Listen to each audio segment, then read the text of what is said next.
I'm usually a pretty conservative person. If you know me in real life or you've listened to episodes of this podcast, you know that I talk about my faith a lot. I have a pretty conservative Christian leaning, I think. Most people would probably say that. So when someone tells me at work, usually we do this way, or we always do blank this way, why do I bristle up so hard? Good morning, I'm Chuck. I'm an educator with a new job this year and a new commute, and thus this new podcast. This podcast is you riding on shotgun with me, talking to myself, thinking about my family, my faith, my work, um, the news, whatever. Me trying to make the most of this new time in the car. Um, and so today I'm thinking about interaction that Um, at least I've had at least two conversations like this year, as far as algebra curriculum at school. I was told the first time I was just told how things usually go. That happened to be different than the plan I had, uh, and I went ahead and did the thing that I thought was best. And then most recently, I shared a schedule, a pacing guide for the next few weeks with some people, and I was told again the way that quote things usually happen, and um, I had a almost emotional reaction to not wanting to do it that way, and I was talking to my wife about it, and she said that yes, I am a contrarian. I don't even know if I do that on purpose. I don't feel like I desire to go around and be the opposite of people, but if it keeps happening, then that's kind of the thing that happens is the truth, typically. If I were to talk to my children at home about do they typically leave the bowl on the table after dinner or breakfast or lunch, or all three of those things. Um, and if one of them were to say, no, I never do that, but then every day when I come home from work, there are multiple plates at this child's spot at our table, um, eventually that keeps happening. That's just the truth. Whether or not you perceive it or mean to do it that way, things that happen are the truth. Uh, things that happen are what happens. And so I don't know that I intend to be different per se, but it happens more than I would probably even like for it to happen. Um, and I think that probably makes it hard for people to lead me because I do not often take "we're going to do it this way because we always do" as an answer, and I think that makes it really it makes it interesting for me at work. It makes it interesting for me at church, where I'm an elder, a leader at church, also, because we've always done it this way. At churches is like a recipe for a dying church that people are going to stop going to, and that's just your grandma's church that you show up to on Christmas and or Easter or Mother's Day. And two is so many times that's the way things go in churches is we're going to do the singing this way, we're going to do the teaching this way, we're going to do the announcements this way because that's the way we've always done them. And in that sphere of my life, doing things differently than, quote, the way we've always done them, I think is an advantage because it helps our organization to be looking forward to reaching people who aren't already there.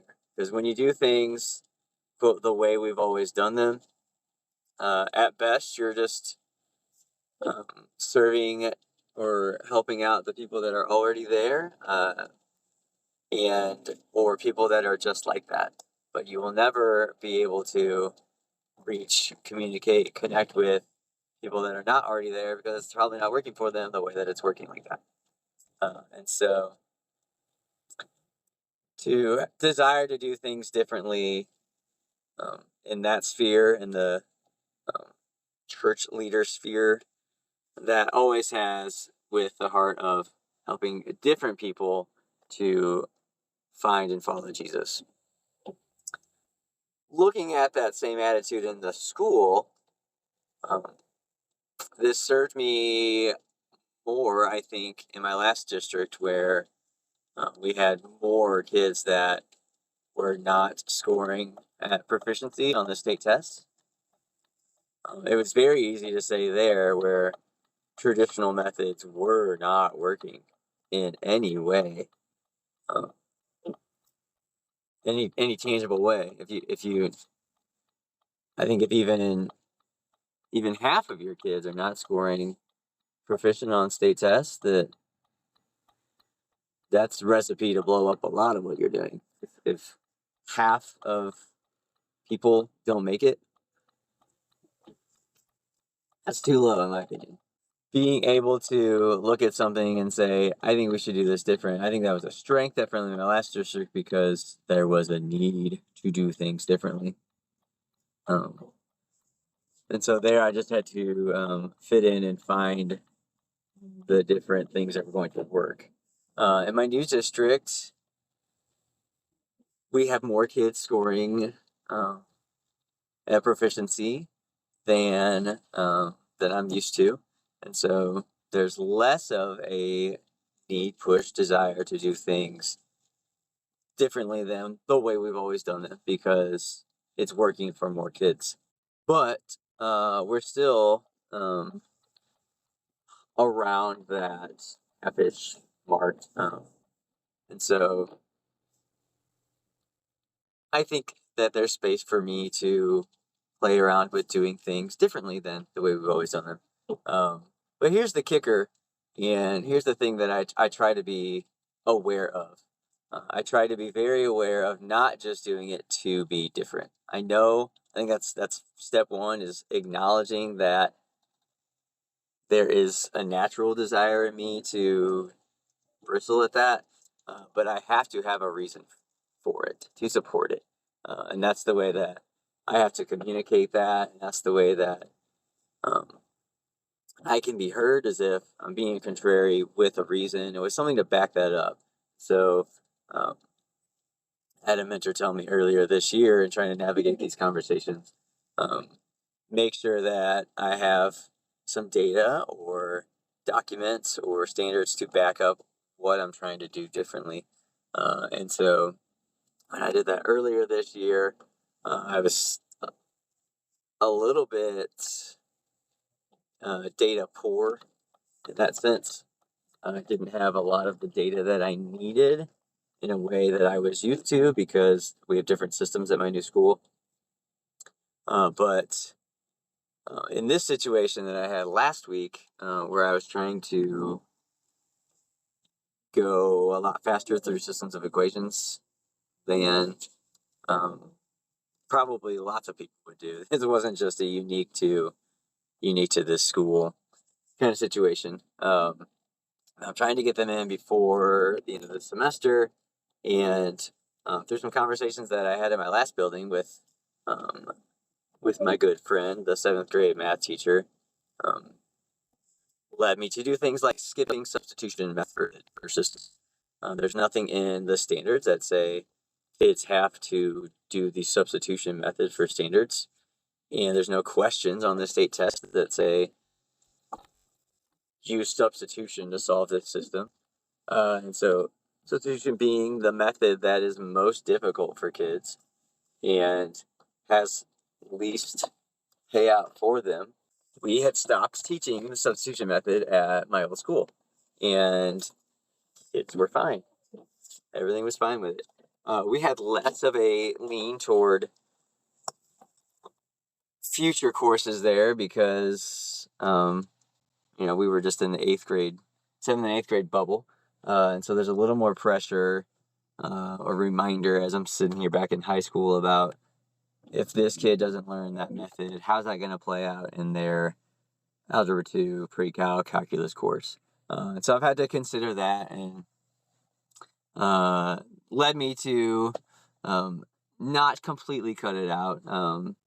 There is I'm gonna use that as a enrichment extension opportunity for the kids that are signed up for honors and just the kids that are ready for it. So kids that are ready for it will see that too, and those are probably the kids that are going to wind up in a pre-calculus class anyway. But anyway, I had some documents with it, and so to the world, I'm not out here trying to be different for no reason. If you are my leader currently or have been someone trying to lead me in the past or also in the present, wait, I just covered that anyway. I'm not out here to blow up things for you. I just like to know why. I like to have a reason for what we're doing. And I don't think that just makes me contrarian. I think that makes me someone who will push organizations to be better and to really reflect on and think about how they are serving the needs of the people that are coming to them, whether it's people at a church or people, kids at a school. And at the same time, if I seem to be contrary about something or to be different or I push back on an idea, if I don't bring data or documents to support that, then I deserve to be challenged on that and called out. And so that's part of knowing yourself, and that's part of not getting things personal, and that's part of communicating and collaborating as an adult. I think my coworker just hit my car with the door. Anyway, I'm in the parking lot now, as you can tell, so that's the rules of drive time. This is over. But thanks for coming along on this drive. Let me know what you think about being different, being contrary. Maybe on the X at Chuck C. Baker, or on Instagram at Mr. C. Baker for Math, or at Drive Time Diary. Or as always, shoot me a text, or I'll see you on Thanksgiving, and we'll see you next drive.